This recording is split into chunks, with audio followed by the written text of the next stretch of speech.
The top focus this Tuesday on World 24/7. Viewers, a top-level Indian delegation has landed in Washington for crucial trade negotiations with the United States.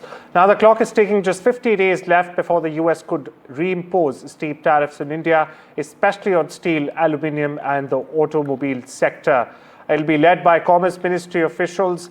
India is holding firm on its stance, no duty cuts on agriculture or dairy, it has underlined. In return, India wants tariff relief on labor-intensive exports like textile, gems and even seafood. Well, the goal is a 500 billion bilateral trade post by 2030. But first, both sides are pushing for an interim deal before the 1st of August. Agriculture, autos and industrial goods are in fact the sticking points. Talks are intense and the time is tight. The next 50 days, in fact, will decide whether the two economic giants can avoid a trade showdown and indeed secure a breakthrough deal. Here's Commerce Minister Piyush Goyal, followed by NDTV Profits Rishabh Bhatnagar for you. I've often said trade negotiations are not done on camera with the media. They are done between two nations, and negotiations are going on at a very fast pace and in the spirit of mutual cooperation, so that we can come out with a win-win trade complementing agreement with the United States.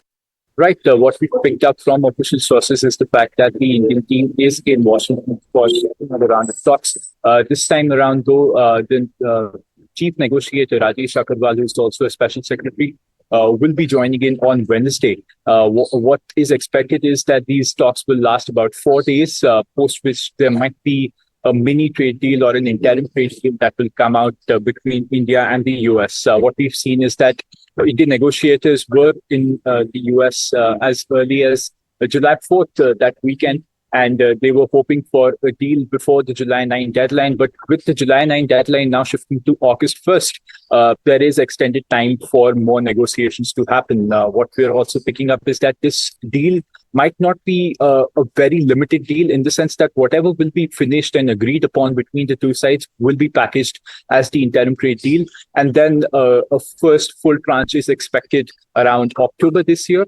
And then we'll have the full and final FTA sometime next year. That is how the timeline goes. What India can expect is, of course, relief from these relentless tariffs that have been coming on, one of which, and these threats also in terms of the BRICS tariff, in terms of the pharma tariff threats, a bunch of threats coming in from the Trump administration. That is something that has unsettled India as well, given that if there is a deal, Indian negotiators would want assurance that there are no additional tariffs. So that is something that is on the cards, and we will keep our eyes peeled on whatever comes out of Washington.